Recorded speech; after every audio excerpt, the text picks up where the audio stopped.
السلام علیکم ناظرین، آپ دیکھ رہے ہیں نسیم درائٹ پاکستان۔ شاید شروع میں یہ کہنا درست ہوگا اور ضروری ہوگا کہ جو پاکستان نے ثالثی کا رول ادا کیا ایران اور امریکہ کے درمیان بات چیت کا اور ادا کر رہا ہے رول، اس کے نتیجے میں جو ٹاکس ہیں ایران اور امریکہ کے درمیان وہ جاری ہیں۔ ٹاکس ختم نہیں ہوئی، چاہے وہ ڈائریکٹ ہیں چاہے وہ انڈائریکٹ ہیں، چاہے پیپرز کا ایکسچینج ہے، وہ سب کچھ جاری ہے۔ جو اس وقت نہیں ہو رہا وہ یہ کہ دونوں آمنے سامنے بیٹھ کے بات نہیں کر رہے۔ یہ بات بالکل مستند ہے کہ ڈاکیومنٹس بھی ایکسچینج ہو رہے ہیں، فریم ورک بنانے کی بھی، اس کو فائنلائز کرنے کی بھی بات ہو رہی ہے۔ اور ایک تو یہ جو معاملہ ہے یہ بڑا کلیئر ہے کہ بیٹھ کے ٹاکس کریں گے، اور اس سے ہٹ کر کے کہ کیا خبر ہے اور کیا معاملات ہیں اور کیا دکھائی دے رہا ہے، یہ بھی ذہن میں رکھیے گا کہ جو جنگ تسلط کی جارحیت کی ایران کے خلاف اسرائیل نے اور امریکہ نے، اسرائیل اور امریکہ جو کر سکتے تھے انہوں نے کیا جب انہوں نے 28 فروری کو جنگ شروع کی، اور علاوہ نیوکلیر ویپنز استعمال کرنے کے انہوں نے تقریباً سب کچھ کر لیا۔ اگر کرد کارڈ نہیں کھیلا تو اس لیے نہیں کھیلا کیونکہ جو کرد کے لیڈر تھے موومنٹ کے، انہوں نے کہا جی we don't want to get involved in something like this. اگر جو کر سکے انہوں نے کیا، اور سعودی عربیہ کو نہیں لا سکے انٹو دا فرے، آپس میں GCC ممالک کی ایران سے ایکٹیو جنگ نہیں کروا سکے، اس میں بھی پاکستان کو الحمدللہ کریڈٹ جاتا ہے۔ تو انہوں نے تو، امریکہ نے تو یہ کیا، سب کچھ کر کے دیکھ لیا، امریکہ جیتا نہیں۔ دوسری طرف سے ایران نے جو میکسیمم اپنا ایک کریجیس ریزسٹنس اور فائٹ بیک جو ایران نے کی ہے وہ دکھا دیے کہ this is what you will get اگر آپ اور اٹیک کریں گے۔ تو کہنے کا مقصد یہ کہ اب دونوں جو ہیں ایران اور امریکہ ہمارا خیال جنگ پر نہیں جائیں گے واپس انلیس سم ایکسیڈنٹ، کوئی میجر اپہیول ہو جائے۔ تو اس وقت جو منطق آپ کو بتاتا ہے وہ یہ ہے کہ they will not go back to war, hence negotiations بھی جاری رہیں گی اور جاری ہیں۔ اچھا، آج ہم اس پر بات کریں گے ناظرین اپنے پینلسٹ کے ساتھ۔ ہمارے پاس اس پینل ہے جو ڈپلومیٹک معاملات ہیں، جو عسکری معاملات ہیں اور جو اکنامک معاملات ہیں، ان سب پر نظر رکھے، اور ہم یہ کہہ سکتے ہیں کہ یہ جنگ جاری نہیں رہے گی، they will not go back to active war. تو ہمارے پینل آپ لوگوں کو یہ بتائیں گے کہ کیوں نہیں واپس جنگ کی طرف جائیں گے۔ تو ہمارے ساتھ علی سرور نقوی صاحب ہیں، امبیسڈر علی سرور نقوی صاحب ایگزیکٹو ڈائریکٹر ہیں Centre for International Strategic Studies Islamabad میں۔ بہت شکریہ آپ نے ہمیں جوائن کیا امبیسڈر نقوی صاحب۔ ہمارے ساتھ موجود ہیں ڈاکٹر فاروق سلیم صاحب، سینئر اکانومسٹ ہیں، بینکر ہیں اور اینکر بھی ہیں، رائٹر بھی ہیں۔ بہت شکریہ فاروق سلیم صاحب، یو ود اس۔ اور ایئر کموڈور خالد چشتی صاحب پروفیسر ہیں لمز میں، ڈیفنس اینالسٹ ہیں، ہی از فلون فائٹر پلینز آلسو۔ بہت شکریہ خالد چشتی صاحب، آپ نے ہمیں جوائن کیا۔ تو ہم شروع کرتے ہیں امبیسڈر سرور نقوی صاحب سے۔ جی امبیسڈر صاحب، آپ فرمائیے گا کہ ایک تو ہماری یہ کنٹینشن ہے کہ the talks are continuing through different means indirect، اور دوسرا کہ جو حالات دکھائی دے رہے ہیں ہمیں نہیں لگتا جنگ پہ واپس جائیں گے۔ جی دیکھیے، I agree with you entirely، مجھے بالکل آپ سے اتفاق ہے، کیونکہ جنگ دیکھیے پاکستان نے اول تو جنگ رکوائی، سیز فائر کرایا 7 اپریل کو، اس کے بعد پاکستان نے ان لوگوں کو سامنے بٹھایا، مذاکرات 20 گھنٹے کے ہوئے۔ اب جو یہ تیسرا مرحلہ ہے، the third stage، یہ تھرڈ سٹیج زیادہ مشکل ہے کیونکہ اس میں بہت سے مسائل ہیں۔ اب اس وقت جو میں اس کی تفصیل دے سکتا ہوں، لیکن ابھی میں ڈائریکٹلی اس پہ آتا ہوں کہ اس وقت جو مسئلہ ہے وہ یہ ہے کہ امریکہ نے اپنا ہرموز کا بلاکیڈ کیا ہوا ہے، اور ایران کہتا ہے جب تک وہ بلاکیڈ نہیں اٹھے گا، جب تک رکاوٹ یہ ختم نہیں ہوگی، تب تک وہ مذاکرات پہ دوبارہ نہیں آئے گا۔ لیکن آج ایسا آپ نے کہا کہ میسیجز پاس ہو رہے ہیں۔ عباس اراچی صاحب نے اسلام آباد میں بھی ایک ڈاکومنٹ امریکہ کو بھجوایا ہمارے ذریعے غالباً، اور امریکہ بھی جواب دے رہا ہے. تو ایک پروسیس چل رہا ہے. اور یہ بہت اہم بات ہے، یہ بہت اہم بات ہے کہ عباس اراغچی دوبارہ اسلام آباد آئیں گے. ایک اور پوائنٹ میں کہہ دوں کہ امریکہ میں جو دباؤ ہے صدر ٹرمپ کے اوپر، وہ بہت بڑا دباؤ ہے. وہ 3 وجوہات کے تحت. ایک کہ وہاں پہ جو gas price at the gas station, petrol کی قیمت عام امریکی شہری کے لیے کیا بڑھتی جا رہی، کیا ہو گئی ہے. دوسرے، اسٹاک مارکیٹ کے شیئرز گرتے جا رہے ہیں. تیسرے، اس صدر کی اپروول ریٹنگ کم ہوتی جا رہی ہے. یہ ایسے فیکٹرز ہیں جو کہ صدر ٹرمپ اگنور نہیں کر سکتے ہیں. اس لیے وہ دوبارہ جنگ میں نہیں جائیں گے. نہ صرف یہ بلکہ وہ پھر کوئی راستہ دیکھیں گے کہ کوئی صلح ہو جائے، کوئی معاہدہ ہو جائے، کوئی بات طے ہو جائے. تو میں سمجھتا ہوں کہ ہم اس سٹیج پہ آ گئے اور پاکستان موجود ہے، اویلیبل ہے ان کی مدد کرنے کے لیے. ٹھیک ٹھیک. جی میں چلتی ہوں یہ کمانڈر چشتی صاحب کے پاس. جی کمانڈر چشتی صاحب، آپ ذرا فرمائیے گا کمانڈر صاحب کہ آپ اس معاملے کو کس طریقے سے دیکھ رہے ہیں کہ افی سے کہ جی جنگ تو نہیں ہو سکتی پھر، کیونکہ جو ہونا تھا دونوں طرف سے ہو چکا ہے. جی بہت شکریہ نسیم ظاہرہ صاحب، آپ نے انوائٹ کیا. بالکل میں تو کافی دنوں سے کہہ رہا ہوں جی، اور کہ جنگ کی طرف جانے کا دونوں کی کیپیسٹی بے شک ملیٹریلی ضرور ہو، لیکن اسٹریٹجی پوائنٹ آف ویو سے بن نہیں رہی لاجک کہ دونوں ملک جنگ میں جائیں. اور خاص طور پر امریکہ کا میں نے لاسٹ آپ کے پروگرام میں عرض کیا تھا کہ ان کے آلموسٹ 45 to 50% تمام سٹاک آ چکے ہیں. میں نے یہ عرض کیا تھا کہ سٹاک پائل صرف ایران سے انہیں میچ نہیں کرنے، یہ بھی میں نے لاسٹ ٹائم کہا تھا. اور آج میں یہ عرض کرنا چاہ رہا ہوں کہ یہ جو ونڈو آف ولنریبلٹی بڑی ہے امریکہ کی، یہ کسی فورن انویژن کی وجہ سے، روس اور چین کے حملہ کرنے کی وجہ سے نہیں بڑی.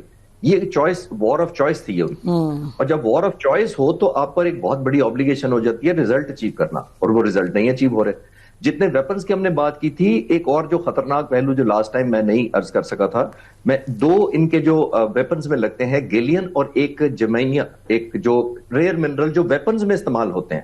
حیران کن بات یہ ہے کہ تمام کے تمام چائنا کے کنٹرول میں ہیں. تو ذرا ویژولائز کریں، ہم اگر ٹائم لائن لگا بھی لیں کہ 90 پیٹریوٹ یہ سال میں بناتے ہیں، پرووائڈڈ چائنا کی سپلائی کنٹینیوڈ رہے، جس کا مطلب یہ ہے کہ اگر آپ نے 2000 فائر کیے ہیں تو ملٹیپلائی کریں کہ 90 کے حساب سے ان کو کتنے سال، 15-20 سال لگ جائیں گے بنانے میں، اگر وہ پروڈکشن اپ ڈیٹ نہیں کرتے.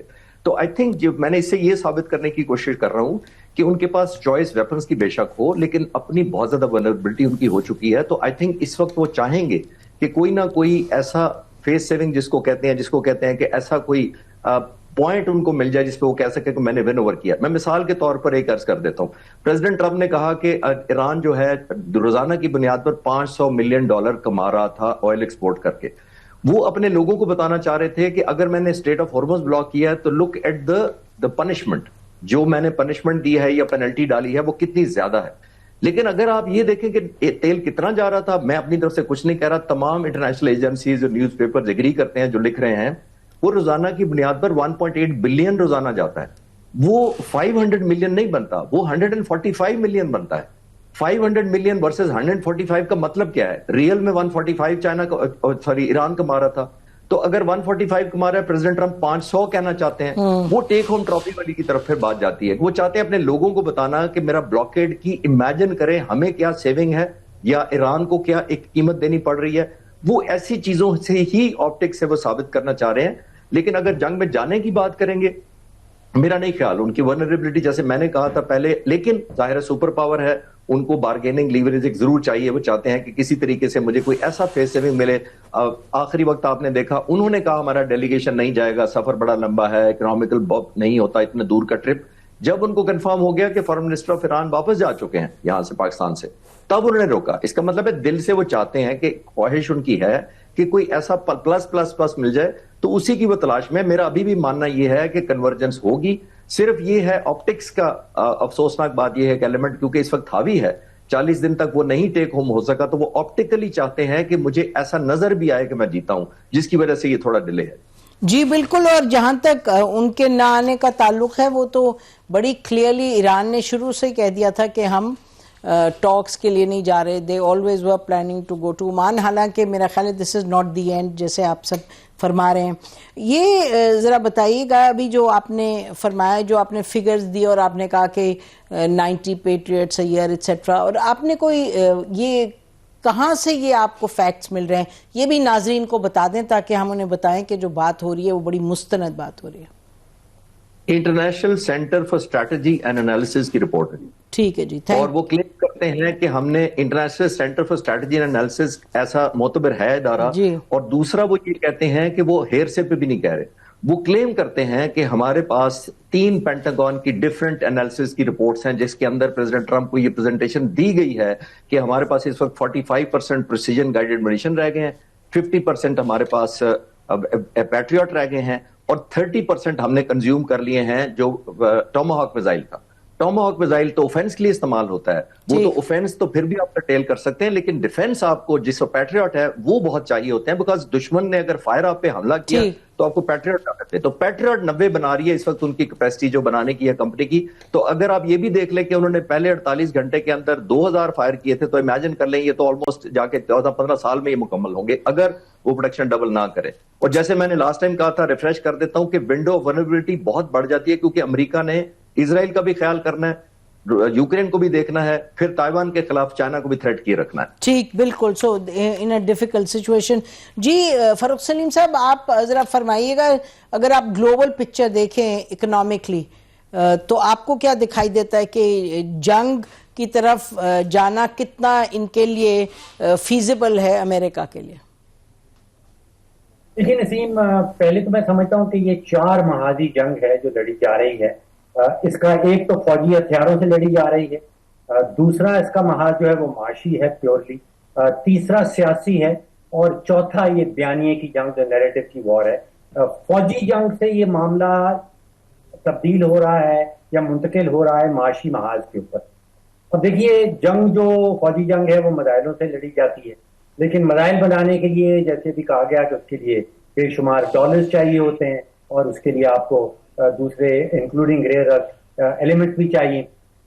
اس وقت جو میں تخمینے دیکھ رہا ہوں وہ تقریباً یہ ہے کہ امریکہ کا روزانہ کا خرچہ کوئی $2 ارب کا آ رہا ہے, اور اگر ایران کا خرچہ دیکھا جائے تو وہ لگ بھگ $100 ملین سے زیادہ کا نہیں بنتا. تو ایک تو یہ جنگ آپ سمجھیے کہ بیلنس شیٹ کی جنگ ہو گئی. ایک طرف $2 ارب روزانہ کا خرچ ہو رہا ہے, اور ایران کی طرف سے وہ $100 ملین کا خرچ ہو رہا ہے. اور دوسرا معاملہ یہ ہے کہ جو $2 بلین صرف ہو رہا ہے امریکہ کی طرف سے, وہ قرضے کی جنگ ہے. اس وقت تقریباً $40 ٹریلین کا قرضہ ہے امریکہ کے اوپر, اور $2 بلین اضافی خرچہ جا رہا ہے جنگ کے اوپر. تو اس کا مطلب ہے کہ وہ قرضہ مزید لیں گے اور وہ جنگ لڑیں گے, تو ایک یہ قرضے کی جنگ ہو گئی. تو یہ امریکہ جو ہے وہ شاید اتنا زیادہ قرضہ لیتا جائے اور جنگ لڑتا جائے, اس کے اوپر بڑی ریسٹرینٹ. جی ٹھیک. اور یورپ کو دیکھیں ذرا, how does the rest of the world see this, اور ان کا کیا پریشر پڑ سکتا ہے امریکہ پہ, یا کوئی پڑ بھی سکتا ہے؟ اچھا, ایران کے پریشر کی بھی بات کریں. جی ٹھیک. ایران کا جو مرکزی بینک ہے, بینک مرکزی ایران, اس کی رپورٹ آئی اور وہ کہتا ہے کہ ایران کے اندر جنگ کے نتیجے میں جو ریٹ آف انفلیشن ہے وہ کوئی 180% تک.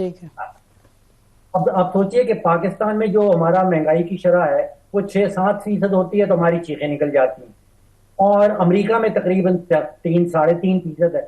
اور اگر یہ ایران میں 180% ان کا اپنا بینک کہہ رہا ہے, تو آپ سوچئے کہ ایران کی جو سیاسی قیادت ہے اس کے اوپر بھی سوسائٹی کا بے تحاشا پریشر ہے کہ بھائی جنگ بند کرو, اور معیشت کے اوپر جو ہے وہ. جی فاروق سلیم صاحب, یہ بتائیے گا کہ جہاں تک ایران کا تعلق ہے, انڈر سینکشنز لاسٹ 40+ ایئرس, تو ان کے لیے 180 کوئی بہت انیوژل فگر ہے؟ جی بالکل ہے, اور اس کی وجہ یہ ہے کہ یہ جنگ سے پہلے کی بات جو ہے اس وقت یہ 45 اور 50. ٹھیک. اب یہ جا رہا ہے, اور اس کا ایک نتیجہ یہ نکلتا ہے کہ کرنسی بہت بری طرح ڈپریشیٹ ہوتی ہے. اب جنگ سے پہلے 40,000 ریال کا $1 تھا, اور آج 15 لاکھ ریال کا $1 ہے. اس کا مطلب یہ ہے کہ جو امپورٹڈ چیزیں ہیں, جس میں چاول ہے, جس میں چینی ہے, جس میں گندم ہے, ان کی قیمتیں ریال قیمت میں بہت ہی تیزی سے بڑھ جاتی ہیں. آپ سوچیے کہ تقریباً 4-5 مہینے میں ڈبل ہو رہے ہیں. اچھا, بہت بڑا ہے اور یہ پھر سیاسی پریشر میں منتقل ہو جاتا ہے. مجھے ذرا نقوی صاحب سے یہ پوچھنے دیجیے گا, امبیسڈر نقوی آپ یہ بتائیے گا کہ اس وقت آپ ڈپلومیٹکلی گلوبلی کیا دیکھتے ہیں, کیا نوعیت ہے پریشر کی؟ اور مطلب ایک تو ہمیں معلوم ہے نا کہ ڈونلڈ ٹرمپ, خیر ناظرین اللہ کا شکر ہے وہ بچ گئے ہیں, لگتا ہے اٹیک ان پر ہی تھا, لیکن جس ہال میں وہ تھے, جو کل آپ نے سنا ہوگا وہ نیشنل پریس کلب گئے تھے تو وہاں اٹیک ہوا, اس ہال سے باہر فائرنگ ہوئی, بظاہر تو لگتا ہے جس نے فائرنگ کی ہی واز دا ٹارگیٹ اور وہ بچ گئے, تو اللہ کا شکر ہے, اللہ کرے وہ کوئی صحیح فیصلے بھی لیں. تو اچھا نقوی صاحب آپ یہ بتائیے گا کہ ڈونلڈ ٹرمپ کی اپنی جو سوچ ہے وہ اپنی جگہ ہے, بٹ گلوبلی وہ obviously یو این کو وہ پرواہ نہیں کرتے, یو این کی لاز کی پرواہ نہیں کرتے, رولز کی. What is it on the international scene جس سے وہ پریشان ہوتے ہیں, جس سے آپ کو لگتا ہے کہ کچھ اثر انداز ہوگا یہ سب ان کے اوپر ڈیسیجن میکنگ پہ؟ جی ہاں, میں سمجھتا ہوں نسیم کہ اس وقت جو زیادہ ان کے اوپر جس چیز کا اثر ہوگا یا جو پریشر ہوگا وہ روس اور چین کا, کیونکہ یہ دو ملک, یہ دو طاقتیں ہیں گلوبل دنیاوی پکچر میں, ایک دو طاقتیں ایسی ہیں جو کہ امریکہ کو کاؤنٹر کر سکتی ہیں. اور امریکہ یہ جانتا ہے, ٹرمپ جانتا ہے, وہ 10,000 بار اس کو پوٹن کو کہہ چکا ہے کہ جنگ بند کرو, اس نے یوکرین کی جنگ نہیں بند کی. چین وہ اس کی اپنی ایک حیثیت ہے, اور امریکہ چین کے جہازوں کو بھی نہیں روک رہا. یہ ایک عجب سی بات ہے, میں نے جو پڑھا ہے. اور چین is economically the second most powerful country in the world at the moment. تو یہ دو ملک جو ہیں یہ امریکہ پہ اثر انداز ہو سکتے ہیں, اور یورپ وغیرہ کو امریکا نے ڈس ریگارڈ کرنا شروع کر دیا ہے. ویسے بھی وہ obsolete فورمز ہیں نیٹو کے اور ایون ای یو کے. یو کو انگریز چھوڑ گئے, ای یو خود بہت مشکل میں ہے, اور نیٹو تو اٹس obsolete. یہ 1949 میں بنا تھا to counter the then Soviet Union. Soviet Union رہا ہی نہیں, تو نیٹو کس واسطے اب تک کنٹینیو کر رہا ہے. تو یورپ کو کوئی وہ خاص اہمیت نہیں دیتا ہے, وہ روس اور چین کو دیکھ رہا ہے کہ ان کا ریاکشن کیا ہے. اور چین نے بارہا ان کو میسیجز بھیجے ہیں کہ آپ ریسٹرینٹ شو کریں, show restraint, go to diplomatic contacts. تو یہ میں سمجھتا ہوں کہ یہی اب جو شکل آ رہی ہے وہ ہوگی, لیکن فیصلہ ٹرمپ کا اپنا ہوتا ہے, اور ٹرمپ امریکہ میں بھی پریشر میں ہے. ریپبلکن سینیٹرز تک, کانگریس مین تک اس کے خلاف بولنے لگے ہیں, اس کی تنقید کرنے لگے ہیں. یہ جو انسیڈنٹ ہوا ہے آج, اس کے کل اس کے پہلے کی بات ہے کہ وہ کرٹیسائز کر رہے ہیں New York Post, Wall Street, New York Times, Wall Street Journal, Washington Post, یہ سارے اخبار جنگ کے خلاف ہیں. وہاں پہ مظاہرے ہو رہے ہیں روز کے حساب سے. یہ تو مجھے تو یاد آتا ہے جب ویتنام کی جنگ امریکہ میں اس کا اختلاف اس کی شروع ہوئی تھی, تو اسی طرح کی صورت تھی. لیکن نقوی صاحب یہ سوری ٹو انٹرپٹ, لیکن وہ جنگ اس نوعیت پہ اپوزیشن آئی تھی آفٹر 6 years آف دا وار, تو یہاں تو 6 ہفتے بھی نہیں ہوئے. ہاں, ٹائم اب بہت اسکویز ہو گیا. دیکھیں نا, جے سی پی او کے نیگوسیشن جو ہیں 12 سال بالکل میں کمپلیٹ ہوئے تھے, 20 months 2003 to 2015. میں ویانا میں اس وقت امبیسڈر تھا, اور it started in my time, اور میری ایرانیوں سے اس زمانے میں بات چیت بھی ہوتی رہتی تھی.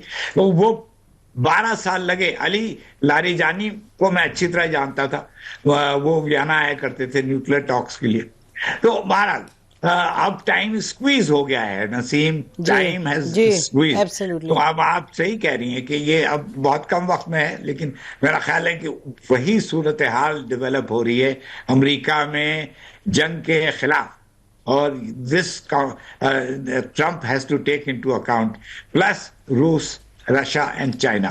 تو یہ سب فیکٹرز ہیں جو کہ اس کو فورس کریں گے کہ وہ کوئی حل نکالے. ابھی میں نیوز پہ دیکھ رہا تھا کہ ٹرمپ نے کہا ہے کہ مجھے دوسری تجویز، ایک سیکنڈ پروپوزل ایران سے آیا ہے، میں اس کو دیکھ رہا ہوں. تو یہ بہت تیزی سے جا رہے ہیں. اور پاکستان میں جو کل رات گزری ہے، یعنی جب ایرانی آئے تھے فارن منسٹر، تو وہ ان کے ساتھ فیلڈ مارشل صاحب کے ساتھ، اور یہ بتایا جاتا ہے فیلڈ مارشل صاحب اور میرا خیال ہے ایجنسی کے ہیڈ اور انٹیریئر منسٹر، یہ they were with the army chief، اور ساری رات تقریباً یہ بات چیت رہی ہے with the Iranian foreign minister. تو پاکستان جس انتہا تک، جس لیول تک، جس ڈیپتھ سے اس تمام معاملے میں انوالوڈ ہے، وہ بھی جو آپ فرما رہے ہیں نا، بڑی تیزی سے چیزیں آگے پیچھے جا رہی ہیں. سو پاکستان اگر شاید کہیں ہم کہ وہ it's pushing the situation in a direction of some kind of resolution, تو وہ شاید درست ہوگا. ناظرین بریک لیتے ہیں، بریک کے بعد واپس آتے ہیں. Stay with us.